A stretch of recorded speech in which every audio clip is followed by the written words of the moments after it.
Friends, welcome to your own channel daily stock. आज की video में हम हीरो मोटर कॉर्पोरेशन के शेयर का एनालिसिस करेंगे और जानेंगे कि इस कंपनी में आपको इन्वेस्ट करना चाहिए या नहीं। तो इसके लिए आप वीडियो को एंड तक जरूर देखिएगा। और अगर अभी तक आपने हमारे चैनल को सब्सक्राइब नहीं किया है तो आप हमारे चैनल को जरूर सब्सक्राइब कर दीजिएगा। और ये है मेरे इंस्टाग्राम का पेज, उसका भी नाम है डेली स्टॉक। आप इसको भी फॉलो कर सकते हो। इसको फॉलो करने का मेन बेनिफिट क्या है, क्योंकि इसके अंदर मैं डे टू डे बेसिस पे ना पोल कंडक्ट करता रहता हूँ, तो उसमें आप भी पार्टिसिपेट कर सकते हो। और उसमें आप पार्टिसिपेट करोगे तो आपको पता पड़ेगा कि किस चीज को आपको क्या लग रहा है और किसका आंसर दूसरों को क्या लग रहा है। आप देख सकते हो कि मेजॉरिटी क्या आंसर दे रही है। तो इसका जो लिंक है वो डिस्क्रिप्शन में दे रखा है, आप उस लिंक को खोल के इस पेज को फॉलो कर सकते हो। और दूसरा इसके अंदर ये बेनिफिट है, इसके अंदर मैं रोज न्यूज अपडेट भी डालता रहता हूँ। देखिए आप, इसमें लगभग 1100 से भी ज़्यादा पोस्ट हो गई है। तो ये तो कुछ भी नहीं है, ये पोस्ट तो अभी मतलब क्या कहते हैं कि आने वाले कुछ सालों में 1000 से भी ऊपर हो जाएगी, फिर धीरे धीरे 10,000, 2,000, मतलब 20,000। मतलब अगर आप लोगों का प्यार होगा तो ये चलता ही रहेगा। तो मैं होप करता हूँ कि आप इस पेज को फॉलो कर दोगे। तो हीरो मोटो कॉर्प कंपनी, सबसे पहले हम ये जानेंगे कि कंपनी क्या काम करती है। तो आप सभी में से अधिकतर लोग जो होंगे वो हीरो की टू व्हीलर व्हीकल पहले से चला रहे होंगे। तो हीरो मोटो कॉर्प क्या करता है, टू व्हीलर व्हीकल्स को मैन्युफैक्चर करता है, मतलब उसको बनाता है। और वो कब मतलब कितने सीसी तक की बनाता है, तो 350 सीसी, जिसको बोलते हैं क्यूबिक सेंटीमीटर्स। मतलब इतने जो इंजन होता है ना, इंजन वो लगभग कभी 100 सीसी का होता है, कोई गाड़ी 150 सीसी की होती है, कोई 200 सीसी की होती है। तो हीरो मोटोकॉर्प मैक्सिमम अभी 350 सीसी तक की गाड़ियां बनाता है। लेकिन अभी इसकी एक पॉजिटिव न्यूज आई है कि हार्ले डेविडसन भी हीरो मोटोकॉर्प बेचेगा इंडिया के अंदर। पहले ऑल्दो बैन हो गई थी कुछ 1-2 सालों के लिए हार्ले डेविडसन, लेकिन इस बार हीरो मोटोकॉर्प फिर से लेके आ गया है और हार्ले डेविडसन भी इंडिया में बिकना चालू हो जाएगी। और उसका मेन जो बेचेगा कंपनी वो है हीरो मोटोकॉर्प इंडिया के अंदर। जैसे अपने बजाज है ना, केटीएम को बेचता, लेकिन केटीएम बनाता नहीं है, मतलब बजाज केटीएम को बनाता नहीं है, तो लेकिन वो केटीएम को बाहर से आउट ऑफ इंडिया से लेके आता है और वो इंडिया में केटीएम को सेल करते हैं। वैसे ही हीरो मोटोकॉर्प हार्ले डेविडसन को बेचेगी। तो ये एक पॉजिटिव न्यूज है कंपनी के लिए। तो कंपनी का मतलब क्या कहते हैं कि खासा अच्छा मार्केट शेयर भी है, और देखा जाए तो मार्केट के अंदर ये एक प्रीमियम क्वालिटी का शेयर भी है। अब वो क्यों है, क्योंकि वो मैं आपको आगे चल के बताता हूँ, आपको खुद को पता पड़ जाएगा। अब इसकी मार्केट कैपिटलाइजेशन की बात करें तो कोई छोटा मोटा शेयर है नहीं है। लगभग 55,000 करोड़ की इसकी मार्केट कैपिटलाइजेशन है। तो मार्केट कैपिटलाइजेशन से साफ लग रहा है कि कंपनी खासी बड़ी है और इंडिया में भी मार्केट शेयर खासा अच्छा लग रहा है। अगर इसके इंडस्ट्री के पीई की बात करें तो इंडस्ट्री का पीई 17 पे चल रहा है, और जबकि आप इसके पीई की बात करोगे तो वो ज़्यादा थोड़े से प्रीमियम वैल्यूएशन पे मिल रहा है। लेकिन ये अभी प्रीमियम वैल्यूएशन पे आपको मिलेगा। क्यों मिलेगा भाई साहब, हार्ले डेविडसन कंपनी लेके आ रही है। अब हार्ले डेविडसन लेके आ रही है तो इसके ऊपर क्या बेनिफिट होगा इसको भी हम जानेंगे। तो उसके लिए आप वीडियो को एंड तक जरूर देखिएगा। और अगर हम इसके बुक वैल्यू की बात करें तो वो बुक वैल्यू भी कंपनी की खासी स्ट्रॉन्ग लग रही है। 727 की बुक वैल्यू है। तो बुक वैल्यू भी ये इंडिकेट कर रही है कि शेयर कुछ ज़्यादा चढ़ा हुआ नहीं है मार्केट के अंदर, एक नॉर्मल से सही वैल्यूएशन पे शेयर है। क्योंकि बुक वैल्यू कंपनी की सिर्फ 3.85 टाइम्स पे, जबकि जो ऐसे शेयर है ये तो लगभग 7 से 8 टाइम के पीबी रेशियो पे ट्रेड होते हैं मार्केट के अंदर। तो मेरे ख्याल से ये भी एक बढ़िया बात है हीरो मोटोकॉर्प के नज़रिए से देखा जाए तो। और अगर इसके डिविडेंड की बात करें तो भाई साहब डिविडेंड डील तो कंपनी का खासा अच्छा है, क्योंकि ये महंगा शेयर है ना, क्योंकि ये शेयर भी बहुत महंगा है, लेकिन उसी के चलते कंपनी डिविडेंड भी बहुत बढ़िया दे रही है। तो ये एक बहुत बढ़िया बेनिफिट वाली बात है। मतलब अभी शेयर ये कितना 2800-2900 रुपये पे ये शेयर चल रहा है, और अभी 80-90 रुपये का इसके अंदर हर साल डिविडेंड मिलता है। तो वो मतलब जितना मारुति में आप इन्वेस्ट करते हो उतना मारुति में डिविडेंड मिलता है, उससे ज़्यादा डिविडेंड यहाँ मिल जाता है। तो डिविडेंड के हिसाब से देखा जाए तो ये स्टॉक डिविडेंड के हिसाब से भी बढ़िया है और ग्रोथ के हिसाब से भी ये स्टॉक बढ़िया है। तो ये एक अच्छी बात है कंपनी के लिए। अगर इसकी डिलीवरी की बात करें तो इसमें भी डिलीवरी ज़्यादा होती नहीं है, क्योंकि शेयर खासा महंगा है। तो इसके अंदर अधिकतर लोग है ना इंट्राडे करके अगले उसी दिन अपना सौदा पूरा कर देते हैं। तो अधिकतर मतलब लॉन्ग टर्म के लिए बहुत कम लोग इसके अंदर इन्वेस्ट करते हैं। तो ये हाई रिस्क स्टॉक भी है। क्यों है? क्योंकि भाई साहब एक ही दिन के अंदर 200-300 रुपये का मूवमेंट हो जाता है। मतलब अगर आज आपने 3,000 रुपये डाल दिए, मतलब 3,000 रुपये पे शेयर खरीद लिया, तो कोई नेगेटिव न्यूज आ गई तो 500 रुपये डाउन चला जाएगा एक भी दिन में। और अगर बाई चांस नेगेटिव न्यूज नहीं पॉजिटिव न्यूज आ गई तो एक दिन में 300 रुपये चढ़ भी जाएगा। तो एक ही हाई रिस्क की स्टॉक भी है ये। इंट्राडे में ये दिक्कत होती है। अब यहाँ पे मैं कंपनी की टॉप लाइन की बात कर लेता हूँ। अगर आप यहाँ पे कंपनी की टॉप लाइन की बात करें तो कंपनी की टॉप लाइन तो मतलब 2017, 2018, 2019 लगातार हर साल अच्छी खासी करोड़ों में बढ़ी है। अगर आप इस साल का 2020 का अगर फाइनेंशियल ईयर का परफॉर्मेंस देखोगे तो कंपनी का जो रेवेन्यू है वो गिर चुका है और कंपनी की प्रॉफिटेबिलिटी बढ़ गई है। अब ये क्या इंडिकेट कर रहा है कि कंपनी के जो मार्जिन है, मतलब जो प्रॉफिट मार्जिन है कंपनी का, वो बढ़ चुका है। क्योंकि आप यहाँ पे देख सकते हो कि कंपनी के 4,000 करोड़ की प्रॉफिटेबिलिटी का मतलब रेवेन्यू कंपनी का कम हुआ है, जबकि कंपनी की लगभग 190 करोड़ की प्रॉफिटेबिलिटी बढ़ी है। तो भाई 4,000 करोड़ मतलब कंपनी को पता पड़ गया है कि कंपनी का जो रिटर्न ऑन इक्विटी है वो ज़्यादा हो गया है। मतलब कंपनी अब कम पैसे में ज़्यादा कमा रही है। तो ये एक बहुत बढ़िया बात है, क्योंकि कंपनी को पता पड़ गया है कि इनका मार्केट शेयर मेन क्या है और इतने में उनको प्रॉफिट हो सकता है। तो मेरे ख्याल से कंपनी को इसलिए रेवेन्यू कम हुआ है और प्रॉफिटेबिलिटी ज़्यादा हुई है। तो अपने को at the and profit matter करता है। अपने को क्या कहते हैं कि इससे कुछ लेना देना है नहीं रेवेन्यू से। अपना profitability at the and consistently बढ़नी चाहिए। लेकिन रेवेन्यू मेरे ख्याल से भले ही 4,000 करोड़ कम हो गया, लेकिन ये आने वाले क्वार्टर्स में खासा अच्छा हो जाएगा, क्योंकि कंपनी हार्ले डेविडसन लेके आ रही है। और हार्ले डेविडसन का लेके अगर कंपनी आ रही है, क्योंकि अगर आप आइचर मोटर्स को देखोगे, आइचर मोटर्स पहले ट्रक वगैरह बनाने का काम करता था। फिर 2005 के अंदर, मतलब एग्जैक्टली मेरे को पता नहीं है, याद नहीं आ रहा है, मतलब 2005 के लगभग वो रॉयल एनफील्ड को उन्होंने क्या कहते हैं कि लॉन्च किया था। तो मतलब वो गाड़ी एकदम बहुत बढ़िया गाड़ी थी और मतलब लोगों को बहुत अट्रैक्टिव लगने लगी और धीरे धीरे करके एक प्रीमियम क्वालिटी बाइक के अंदर रॉयल एनफील्ड का नाम भी चलने लग गया। तो पहले रॉयल एनफील्ड लगभग 1,20,000 के लगभग मिलती थी, जबकि पहले रॉ मटेरियल भी महंगा हुआ करता था। लेकिन अभी रॉ मटेरियल भी थोड़ा सस्ता हो गया एज कंपेरिजन टू पहले की अगर हम बात करें, क्योंकि पहले कंपनी रॉ मटेरियल थोड़ा कम लेती थी, अब एकदम ज़्यादा बल्क में लेती है। बल्क में लेने से उनको रॉ मटेरियल भी सस्ता पड़ता है, मतलब बाइक बनाने का। तो इससे चलते अभी अगर आप बाइक देखोगे रॉयल एनफील्ड की, तो 1-1.5 लाख से कम की एक भी बाइक आती नहीं है। तो इसके अंदर क्या कहते हैं, धीरे धीरे कंपनी का मार्केट शेयर बढ़ गया, रॉयल एनफील्ड का मार्केट शेयर बाइक के अंदर बढ़ गया। तो उसके चलते उनको लगा कि भाई हम हमारी प्रोडक्ट को प्रीमियम प्राइस पे भी बेच सकते हैं। जैसे एप्पल अपने आईफोन्स को प्रीमियम प्राइस पे बेचता है, क्योंकि उसको पता है कि लोग उसके प्रोडक्ट को ट्रस्ट करते हैं। तो ऐसे ही रॉयल एनफील्ड ने भी देखा कि लोग हमारे प्रोडक्ट को ट्रस्ट करते हैं, तो क्यों ना हमें ना एक अच्छा प्रीमियम प्राइस ले सकते हैं।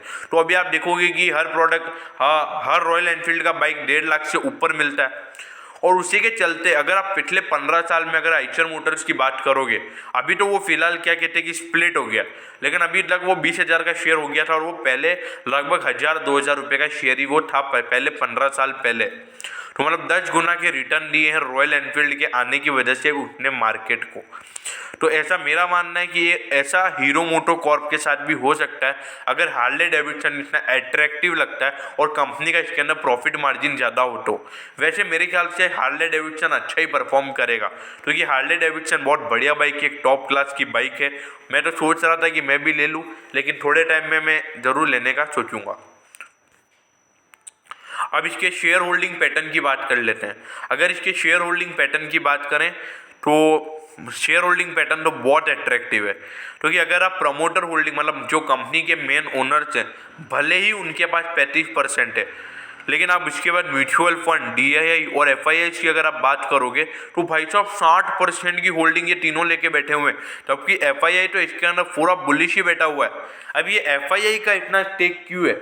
अब FII में मेन इन्वेस्टर कौन है?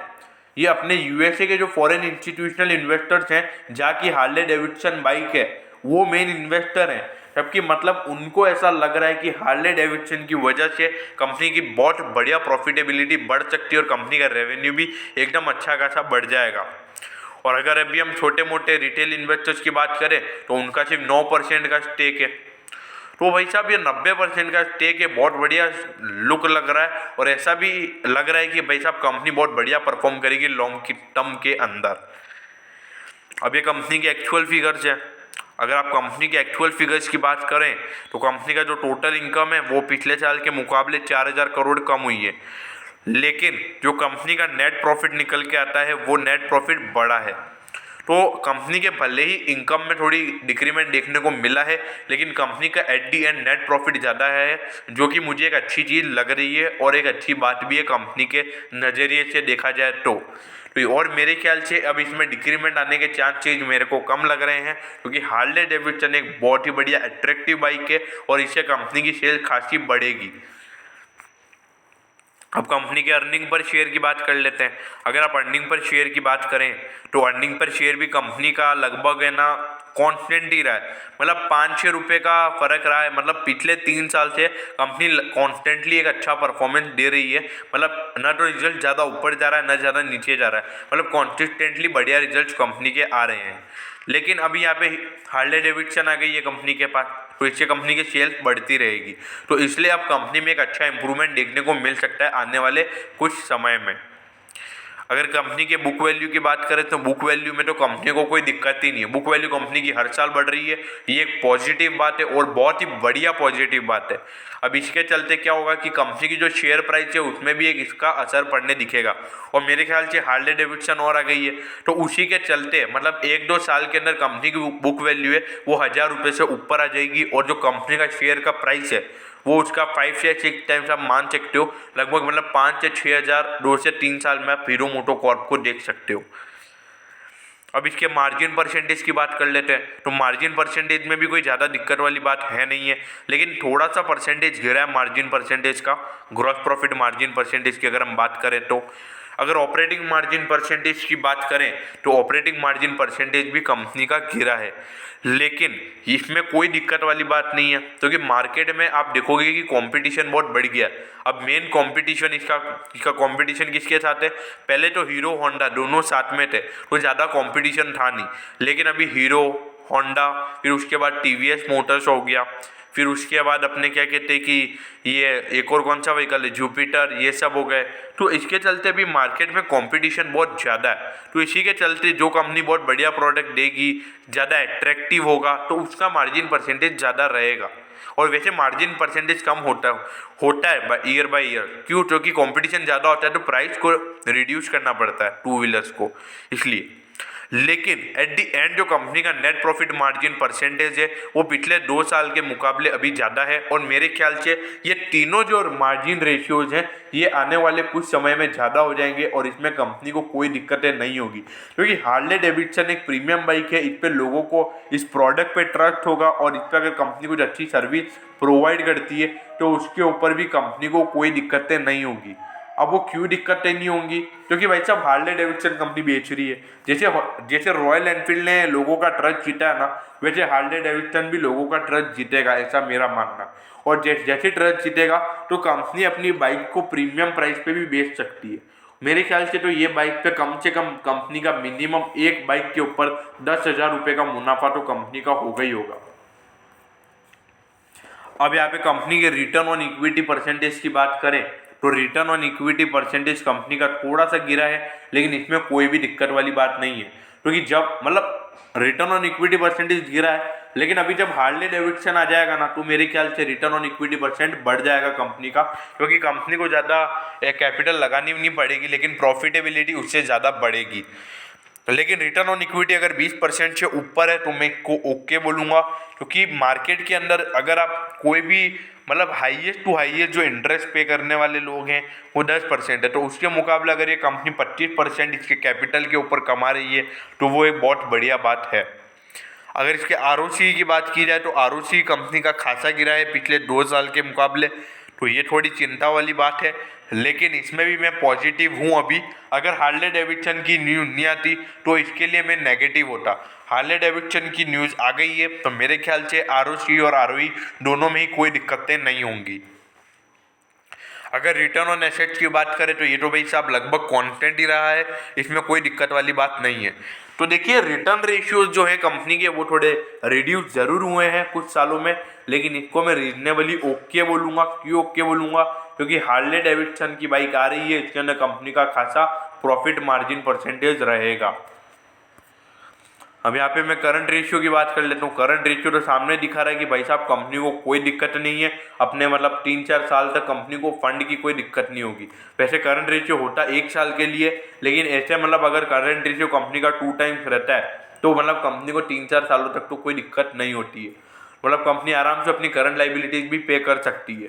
और अगर क्विक रेशियो की बात की जाए तो क्विक रेशियो भी कंपनी आराम से टाइम टू टाइम पे कर सकती है, इसमें भी कंपनी को कोई दिक्कत वाली बात नहीं है। क्विक रेशियो क्या, quick liabilities company time to time पे कर सकती है। अगर इसके डेट टू इक्विटी रेशियो की बात करें तो debt to equity ratio company का नी के बराबर है। तो कंपनी का जो भी फंड है, मतलब जो कंपनी के पास जो भी कंपनी का सोर्स ऑफ फंड है वो पूरा शेयर होल्डर्स मतलब कंपनी के ओनर्स का ही है। और मतलब कंपनी जो भी पैसा कमाती है वो अपने शेयर होल्डर्स को डिविडेंड के फॉर्म में दे देती है। तो ये भी बहुत बढ़िया बात है कि कंपनी को क्या कहते हैं कि ज़्यादा बर्डन भी नहीं है कुछ इंटरेस्ट का। अगर कंपनी थोड़ा लॉस भी कर लेती है तो भी उसको एट दी एंड कोई इंटरेस्ट का बर्डन नहीं है। मतलब जो भी पैसा कमाएगी वो उसका और उसके शेयर होल्डर्स का ही होगा। अगर इसके इंटरेस्ट कवरेज रेशियो की बात करें तो इंटरेस्ट कवरेज रेशियो देखने की ज़रूरत है नहीं है, क्योंकि debt to equity ratio company का नी के बराबर है। कंपनी लगभग अच्छा प्रॉफिट कमा ही रही है, तो इसमें आपको इंटरेस्ट कवरेज रेशियो देखने की ज़रूरत नहीं है। इंटरेस्ट कवरेज रेशियो यहाँ पे मेरे ख्याल से जो कंपनी की जो शॉर्ट टर्म लाइबिलिटीज़ होती है तो उसके चलते इंटरेस्ट कवरेज रेशियो थोड़ा चेंज हो सकता है या फ्लक्चुएट कर सकता है। अगर कंपनी के सेल्स परसेंटेज की बात करें तो सेल्स परसेंटेज कंपनी की मार्च 2020 यानी कि फिस्कल ईयर 2019 से 20 में कंपनी के सेल्स परसेंटेज में डिक्रीमेंट हुआ है और खासा अच्छा डिक्रीमेंट हुआ है। लेकिन मेरे ख्याल से इसमें भी कंपनी को ओप अप कर लेगी अगर हार्ले डेविडसन का जो कंपनी का बाइक है वो एकदम बढ़िया अगर चल गया तो। और अगर कंपनी के नेट प्रॉफिट परसेंटेज की बात करें तो नेट प्रॉफिट परसेंटेज भी कंपनी का गिर चुका है 2018 के बाद। लगातार 2 साल में मतलब 18 के मुकाबले अच्छा परफॉर्म नहीं किया है, तो ये भी एक कंपनी के लिए दिक्कत वाली बात है। लेकिन मेरे ख्याल से ये भी एक अच्छा बढ़ जाएगा अगर कंपनी की हार्ले डेविडसन वाली बाइक एकदम बढ़िया चल जाती है तो। क्योंकि अब आप सोच रहे होंगे कि मैं बार बार हार्ले डेविडसन क्यों बोल रहा हूँ। अरे वो बाइक की इतनी प्रीमियम क्वालिटी है। अगर आप आइशर मोटर्स को देखोगे, आइशर मोटर्स की रॉयल एनफील्ड मतलब आप एक प्रीमियम प्राइस पे क्यों बिक रही है? क्योंकि उसने लोगों का ट्रस्ट जीत लिया है। और मतलब वो लोगों को क्या कहते हैं कि जो स्टेटस क्वो वाले लोग होते हैं ना, मतलब जिनको दिखाने का होता है। और आज की जो पॉपुलेशन है अपनी इंडियन पॉपुलेशन 50% लोगों को दिखाने का शौक होता है। तो ऐसे हार्ले डेविडसन मतलब बहुत स्पीड में बिकेगी ऐसा मेरा मानना है। अब ये कंपनी की जो टोटल इनकम है वो है 29,614 करोड़, जबकि पिछले साल थी 34,000 करोड़। तो पिछले साल के मुकाबले तो लगभग 4,000 करोड़ की कंपनी की जो प्रॉफिटेबिलिटी है वो डिक्रीज हुई है। लेकिन अगर आप यहाँ पे कंपनी के earning before interest and tax को देखोगे तो उसमें भी डिक्रीमेंट देखने को मिला है। लेकिन एट द एंड जो कंपनी का प्रॉफिट आफ्टर टैक्स निकलता है तो वो कंपनी का बड़ा है as compared to previous year. तो ये कंपनी की एक खासी अच्छी बात है। और कंपनी का प्रॉफिट आफ्टर टैक्स का जो मार्जिन है वो है 12.3% का, और ये पिछले साल कितना था 9.9% का। तो भाई साहब कंपनी तो बहुत बढ़िया परफॉर्म कर रही है। लेकिन हाँ, इनकम में थोड़ा डिक्रीमेंट हुआ है। लेकिन यार कभी सेल्स ज़्यादा हो जाती है, कभी सेल्स कम हो जाती है, इसमें कोई दिक्कत वाली बात नहीं है। क्योंकि भाई साहब क्या मालूम कभी बहुत ज़्यादा लोगों ने गाड़ियाँ ले ली हो, एक अच्छा ऑफर कंपनी ने निकाल दिया हो, ऐसे मतलब रेवेन्यू कमाया है, प्रॉफिट कमाया है, लॉस में थोड़ी ना है ये कंपनी। तो इसमें कोई दिक्कत वाली बात नहीं है। लेकिन अगर यहाँ पे आप एनवायरनमेंट एंड सोशल वर्क का भी कंपनी का अगर आप देखोगे तो 131 करोड़ रुपए कंपनी ने यहाँ पे भी स्पेंड किए हैं। और अगर आप यहाँ पे कंपनी के कितने लोगों ने के जिंदगी पे अफेक्ट पड़ा उसमें भी 68,50,000 लोगों का अफेक्ट पड़ा है अगर हम कंपनी के एनवायरनमेंट एंड सोशल वर्क की बात करें तो। और इसके वाटर्स रिसाइकल्ड और रीयूज की बात करें तो इसमें भी 3.29 लाख किलोज। और अगर कितने कंपनी ने ट्रीज प्लांट किए हैं, उसमें भी कंपनी ने 7,16,000 ट्रीज भी कंपनी ने प्लांट किए हैं। तो भाई साहब कंपनी है ना, मतलब धंधा ही मतलब कुछ नहीं है कंपनी के लिए। Company environment and social work भी बहुत करती है। तो मतलब कंपनी अपने शेयर होल्डर्स के साथ साथ अपनी सोसाइटी का भी ध्यान रखती है। अब ये कंपनी की जो खास बात है मैं आपको वो बता रहा हूँ कि ये फर्स्ट टू व्हीलर मैन्युफैक्चरर है 19 ईयर्स इन अ रो।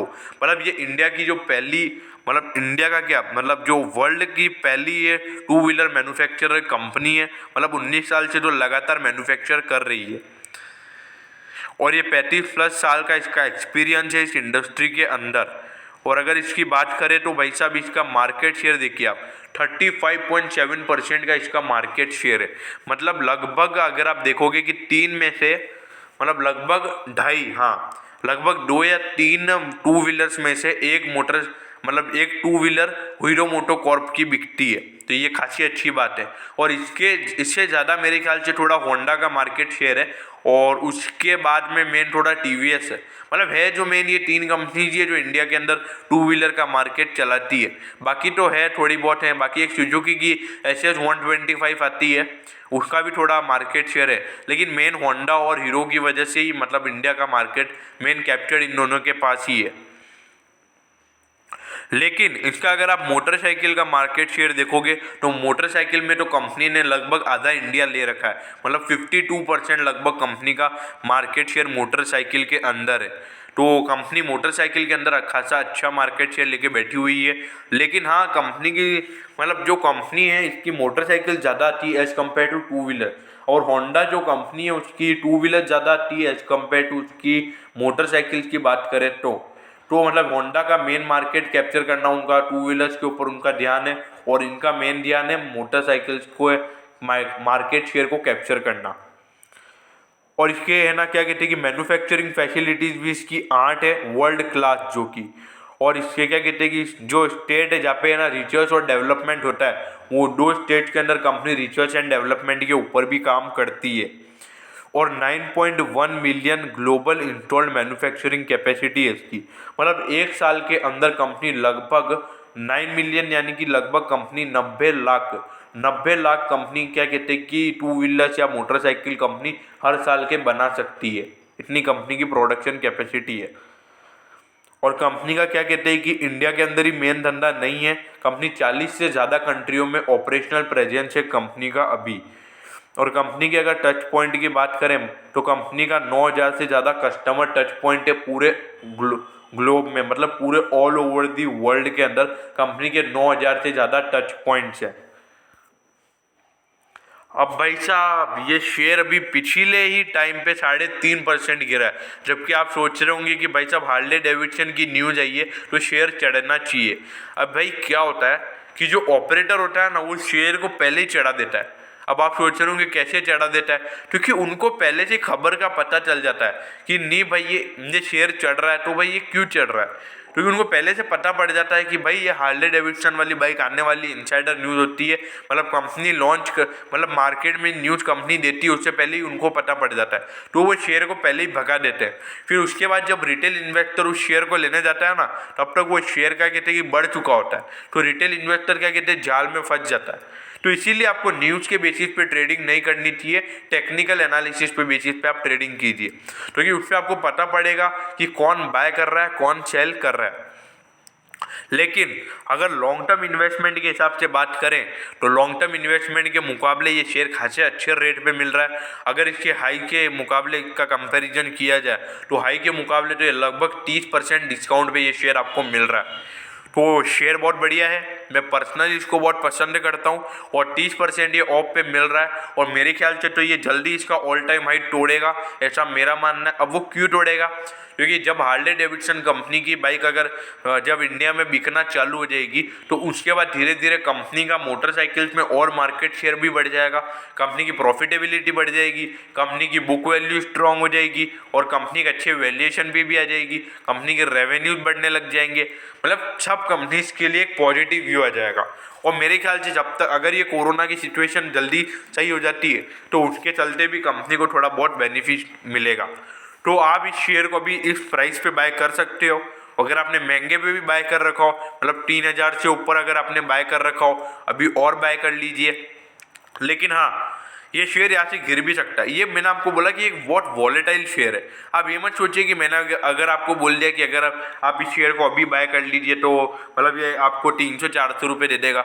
मैं एक लॉन्ग टर्म इन्वेस्टमेंट के पर्पज से बोल रहा हूँ कि ये शेयर आप अभी ले सकते हो। लॉन्ग टर्म में आपको ये रिटर्न अच्छे देगा। लेकिन अगर आप सिर्फ 1-2 शेयर लेते हो तो उसमें थोड़ी दिक्कत वाली बात है, क्योंकि 1-2 में इतना रिटर्न मिलेगा नहीं जितना आप चाहते हो। इससे अच्छा आप पेनी स्टॉक्स में लगा सकते हो अगर आपके पास उतनी ही कैपिटल हो तो।